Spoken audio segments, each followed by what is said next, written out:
Welcome to Life and Faith from the Centre for Public Christianity. I'm Natasha Moore. Most of us are pretty sure that we have something called free will, but what this actually involves is far less certain. Recent discoveries in neuroscience can be taken as suggesting that we don't have free will, that our choices and actions are just determined by our genes, and that everything can be explained by neuroscience. But this then raises significant questions about how responsible we are for the decisions that we make. Did my genes make me do it? Julian Baggini is a British philosopher. He's the author of a whole bunch of books, including The Pig That Wants to Be Eaten and the Oxford Very Short Introduction to Atheism. His latest book is called Freedom Regained: The Possibility of Free Will. I had the pleasure of interviewing Julian at the recent Sydney Writers' Festival, and we started our conversation by addressing this challenge that neuroscience makes, or seems to make, to our belief that we have free will. Well, it seems to be because there's a kind of a view knocking around, which a lot of people, if they think it's the kind of the view of, intelligent, informed opinion, that there's some sense in which science has kind of shown that we definitely don't have free will. So it's ceased being a matter of philosophical speculation and it's become a matter of empirical scientific fact. And that basically the mature thing is just to accept this and live with it in some way. And anyone else is kind of deluding themselves that there's anything else called free will. And that view gets put out quite a lot, sometimes by scientists and neuroscientists, sometimes by just scientifically minded writers. But, I think 9 times out of 10, if I hear about free will, I see something on free will, it's saying why we don't have it. But do you think that, we can have quite a two-dimensional idea of freedom, that we would only have free will if we could make these choices without any external influence, as though you could make like a choice in a vacuum, as though that's what freedom would be? Yeah, that's right. It is a bit, once you sort of set it out clearly in that way, I don't think it takes long to think that's a bit suspicious, So the Dutch neuroscientist Dick Schwab wrote a book called We Are Our Brains, or You Are Your Brains. I'm not sure how it was translated, but he has this point. He picks up as his definition of free will something like the capacity to make the choice unconstrained by intrinsic or extrinsic factors or something. I thought, that's bizarre. Who would think we had that kind of capacity? But, I think that in an unthought through way, people want to believe that we have something like that, because the moment we start to acknowledge that we make our choices because of some kind of combination of nature and nurture, that's what it boils down to, then, people think, well, where's my individual agency? Where's that special agency which I have? So in other words, we do know that we don't completely make our choices entirely in a vacuum, that they're constrained.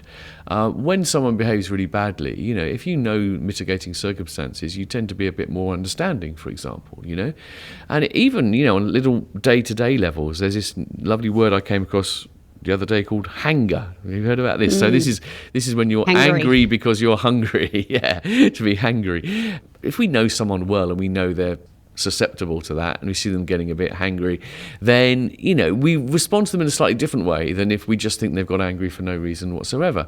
So actually, I don't think it's a million miles from common sense to say that our choices are not absolutely constrained, but the bottom line is common sense also recognises the fact that to a significant degree we do have the capacity to respond to reasons and incentives, to think about things and alter our behaviour accordingly. And for that reason, we think it's very important that people are held to account and not just let off the hook by saying, oh, well, he's bound to do that. Obviously, traditionally in the West, this question about free will has been kind of a God question. There's been a spectrum within that of kind of the Calvinist end, where everything's sort of predetermined by God, to a stronger emphasis on human action and choice. Does that Christian background to this debate, does that still kind of influence the way that philosophers and others think about this issue now? Well, I think it has done. It seems, and certainly based on what various other sort of scholars have said, that this Christian background is vital to it, because essentially the idea here is that Christianity in its versions has ideas of punishment and reward which are eternal. Actually, it's eternal salvation, eternal damnation. That's pretty serious. So, to justify that, you have to kind of work out, the responsibility has to be pretty strong, It's not enough to say, you're 50% responsible for what you do, and therefore a just God will send you to hell. That seems really just completely unfair. You have to be 100% responsible, or it doesn't kind of work. Or, you have to do the sort of Calvinist thing, which is somehow completely invert it and kind of say, somehow predestination is compatible with this, which seems very, very odd. So I kind of think that the whole way in which we frame the debate, the whole notion of free will, which has become problematic, which is one which seems to hinge on a kind of an absolute power to do what you determine without any external or internal constraints. I think that emerged out of that sort of Christian history we have, which kind of demands that humanity must be, the responsibility of humanity, I suppose, is a core issue. And I think most people would conclude, therefore, it has to be something which you can't make any excuses for. One of the key terms in the Christian debate about free will is, of course, sin. The whole Apostle Paul's idea that what I want to do, I don't do, and what I don't want to do, that's what I do. Do you think we've kind of lost that sense of there's this gap in control, this gap between even what we will and what we actually do? Well, but again, that's quite interesting because, on the one hand, I think that the sort of Christian background hasn't been helpful in that it's tended to result in this idea of freedom as being absolute. It's obviously it's a very rich tradition. Yes. I don't need to tell you and your listeners that. And one of the things I think which you find in, I think, most religious traditions is they do have that kind of real sense of, humanity being sort of trapped in a kind of fallen state, if you like. Now, the idea of original sin is often extremely sort of abhorrent to people of an atheist kind of disposition. Because they think, the idea that you can be deemed guilty from birth without having done anything wrong is kind of just fundamentally unjust. And also the whole idea that, the stain of Adam can be passed on. But, that's only one way of interpreting it. If you put it in other terms, which is simply that, human beings are born imperfect and we have good and bad within us and, we're all inherently going to err and so forth. And along with that, we struggle to be in complete control of what we do, and there are forces influencing our behaviour which we don't have, full control over. That I think that's quite an accurate picture of human nature, actually, and in that sense, losing it is a loss. And of course, even though we tend to think of freedom as being able to pursue our own desires, we often don't acknowledge that, well, we didn't choose those desires and we don't kind of spontaneously create them. Well, yes. I mean, again, this is quite interesting as well, because I think that's not so much about Christianity. It's more about the kind of consumerist sort of, democratic sort of individualist culture that has emerged in the West, where, yes, freedom is very much seen as the capacity to, pursue your own desires. And I think that's not a very rich conception of free will. It's not a very meaningful one either, really, because, unless unless your desires are worth pursuing, first of all, there's not much value in having the freedom to pursue them. And again, if you look through some traditions, philosophical traditions and religious traditions, there's this idea which sometimes recurs, which is that freedom actually isn't about that ability to just choose anything you want. It's actually the capacity for your actions to flow from your best nature, as it were. And so, there are various ways of looking at God, for example, which says, God is not free if that means God could choose to do just anything, because God is purely good. Therefore, in a sense, God must do what God must do. He can only do what is for the best. So God's freedom is not the freedom just to choose anything. It's a kind of a pure freedom, it's sometimes said, to just simply act fully in accordance with his nature and his goodness. And that kind of idea of freedom is perhaps, one which, obviously it doesn't exactly fit a kind of secular worldview. But I think there's a sense in which, I think as individuals, I think we are freer if we are, sometimes submitting to some kind of constraints on ourselves and authority on ourselves. We're recognising that we can't do just anything and that we shouldn't just follow our desires on a whim. Because actually, the freedom purely to follow your desires can easily turn into just being a slave to your desires. And I suppose that introduces ideas about purpose, freedom is kind of conforming to your purpose, then there's a kind of teleology that's problematic from a secular point of view. Yes, it is, because I don't think you can make much sense of a purpose in that kind of teleological sense of some ultimate goal. I don't think you can have that. But I think you can have an idea of kind of acting according to your best nature, your best self, and there's that kind of ethical project of living as good a life as you can, being the best person you can be, making the most of the one life you have, which is the classical kind of secular humanist way of putting things. You're listening to Life and Faith. If you've just joined us, I'm Natasha Moore, and I'm speaking about free will with philosopher Julian Baggini. You talked a bit about neuroscience and genetics. So neuroscience is kind of one of the potential villains of this story of us losing our sense of free will. What's its contribution been? Can you sum it up? Well, in some ways, I think its contribution is vastly overstated, because I think that the fundamental problem emerges as soon as you believe, if you do believe, that human beings are fully a part of nature and we're made up entirely of, atoms. There's nothing else there, which, incidentally, as a lot of people will recognise, is not a view which is inherently anti-religious, actually. There are plenty of theologians who would say that, they deny dualism in the sense that there's immaterial stuff and material stuff. So that in itself isn't an anti-religious position. Well, that's often sort of portrayed as such. So once you accept that, it seems you have the problem that everything in nature just follows the laws of physics and behaves according to those physical laws, and therefore it seems hard to understand how we can have agency in there. Now, all neuroscience really does is, I think it gives us some sort of vivid illustrations of this. It enables us to kind of see some of the detail. So you can look into the brain and you can see what's going on in the brain, and you can observe that when you make a choice, it does seem that behind all of that is a load of neuronal activity, a lot of which occurs before you've got any conscious awareness of it at all.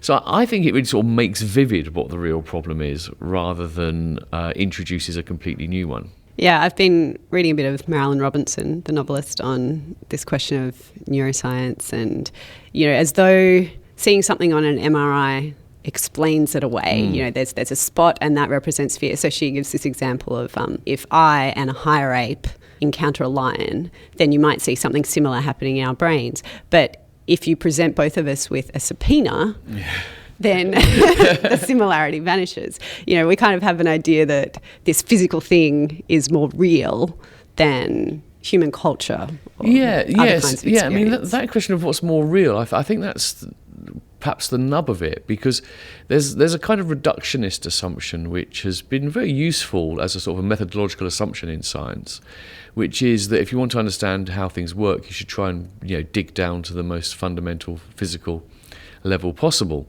And I think that kind of idea of reductionism has somehow sort of permeated the culture. So we always kind of think that when you see the kind of physical stuff under the microscope or the MRI scan, you're seeing what's really going on, and everything else isn't really real. But I think that's kind of philosophically very sort of unsophisticated and quite wrong.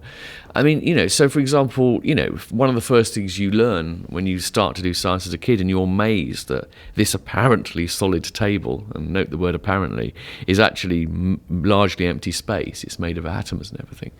That's astonishing. But of course, does that mean the table doesn't really exist? It's really just atoms. That's the wrong way of putting it, really. It's a table. At that level of organisation and at the level at which we are, it is a table. The fact that beneath it, the fundamental structure is molecular, it doesn't mean it's not really a table as well. I think once you start pushing the idea that the only things that really exist are those things which are at the lower level of physical description, it just seems obviously wrong. And what's particularly interesting about this, of course, is the whole attempt to undermine the idea of free will by neuroscience is not consistent with that approach, because neural events, of course, are nowhere near the most fundamental level of physical description, right? Neurons and brains are already at that level of the biological, which is about how matter organises itself in quite complex ways. It's not at the most fundamental physical level. So, a consistent reductionist would say it's nothing to do with the brain either, really. So do you have a sense of consciousness as something special, as something rather marvellous? Well, it is. I mean, I think it is something special and rather marvellous, and it has to be said, still somewhat mysterious. And perhaps we'll never fully understand how it can exist. The real question is whether consciousness does anything, because that's the real question, I think. And some of these neuroscientific experiments have kind of suggested it doesn't, because they've shown that stuff is going on unconsciously before we're consciously aware of it. Now, the point about that is, though, I mean, first of all, what you show about some little task in a laboratory to make an arbitrary movement or something, the idea that therefore tells you everything you need to know about decisions you make in real life seems implausible. But secondly, I think that actually we shouldn't be remotely surprised that the vast majority of what we do is driven by things which we're not consciously aware of. I mean, I will start to sort of stutter now, because the example I'm going to give is that just start to become self-aware when you're having the next conversation you have. And of course, what you'll notice is that you're not kind of consciously, internally preparing a script which you're then kind of reading out loud. Your words are kind of coming out, and you don't have any kind of conscious pre-awareness of them.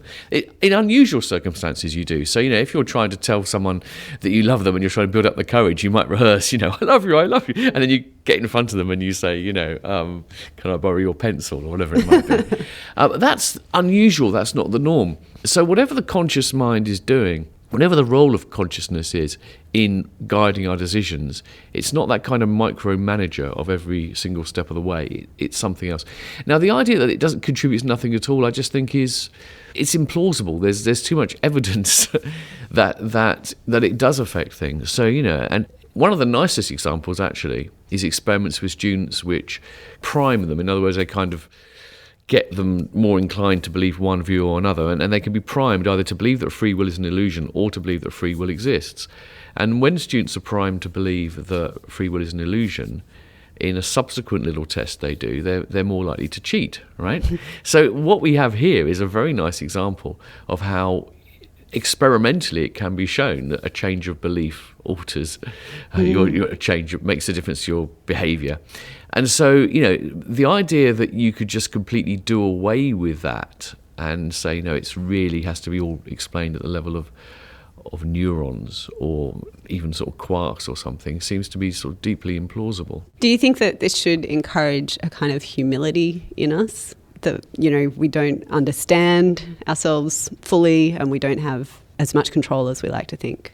Yes. Yeah, I think that's true. I think humility is generally a good thing. And this is another example of where it is. And, and I think that there are some people who, Sam Harris is one of these people who's been sort of, very sort of black and white, free will is just an illusion. He's got some sort of, nice memorable lines about that, but I don't think the argument stacks up. But, he argues that actually this does make him a better person because it makes him more compassionate and understanding about people. And also, again, it also makes him less likely to sort of take credit for what he does. But it's a double-edged sword, of course, because taking credit for what you do, you also don't take the blame. So it's responsibility for what you do.